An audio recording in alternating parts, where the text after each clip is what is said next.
एक बार देवराज इंद्र की सभा स्वर्ग में लगी हुई थी। इसमें दुर्वासा ऋषि भी भाग ले रहे थे। जिस समय सभा में विचार विमर्श चल रहा था, उसी समय सभा के मध्य ही पुंजिक स्थली नामक इंद्रलोक की अप्सरा बार बार इधर से उधर आ जा रही थी। सभा के मध्य पुंजिक स्थली का यह आचरण ऋषि दुर्वासा को अच्छा न लगा। दुर्वासा ऋषि अपने क्रोध के लिए प्रसिद्ध हैं। उन्होंने पुंजिक स्थली को कई बार टोककर ऐसा करने से मना किया, लेकिन वह अनसुना कर वैसा ही करती रही। तो दुर्वासा ऋषि ने कहा, तुझे देव सभा की मर्यादा का ज्ञान नहीं है। तो कैसी देव अप्सरा है जो बानरियों की तरह बार बार आ जाकर सभा में व्यवधान डाल रही है। जा, अपनी इस आदत के कारण तू बानरी हो जा।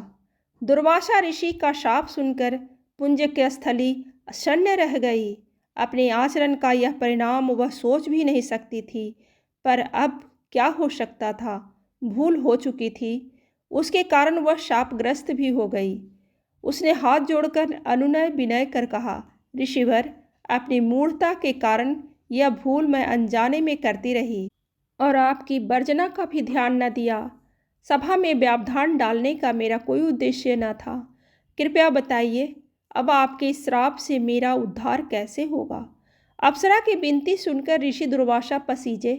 बोले, अपनी इस चंचलता के कारण अगले जन्म में तू वानर जाति के राजा विरज की कन्या के रूप में जन्म लेगी।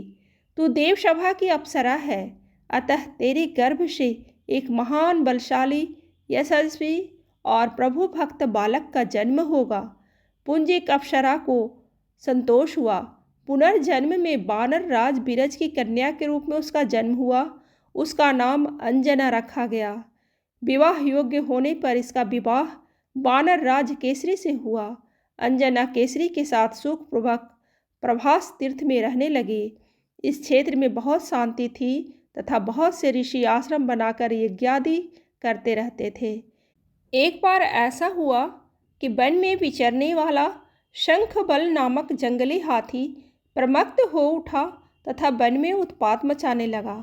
उसने कई आश्रमों को रौंद डाला, यज्ञ वेदियां नष्ट कर दी। उसके भय से भागते हुए अनेक तपस्वी बालक आहत हो गए। कई आश्रम उजड़ गए। कई ऋषि भय के कारण आश्रम छोड़कर चले गए। केसरी को जब शंखबल नामक हाथी के इस उत्पात का पता चला, तो वह आश्रम तथा आश्रम वासियों की रक्षा के लिए तत्काल वहां आए और शंखबल को बड़ी कुशलता से घेर कर उसके दोनों दांतों को पकड़कर उखाड़ दिया। पीड़ा से चिंघाड़ता हुआ वह हाथी वहीं धराशायी हो गया और मर गया।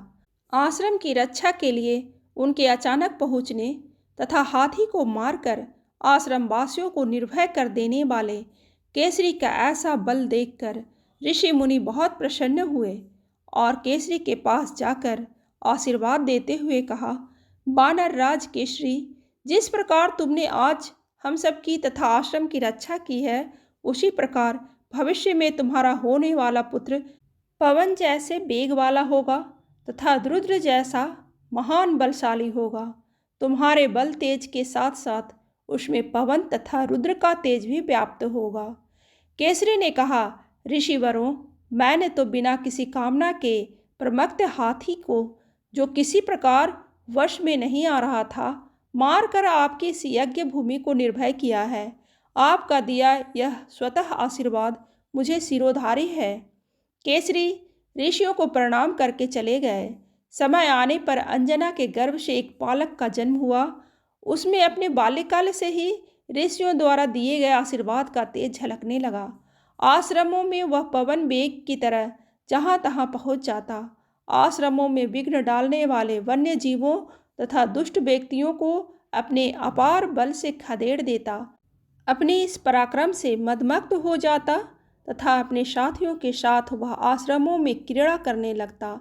उसको खेलने से कोई रोकता तो वह उसको भी तंग करने लगता।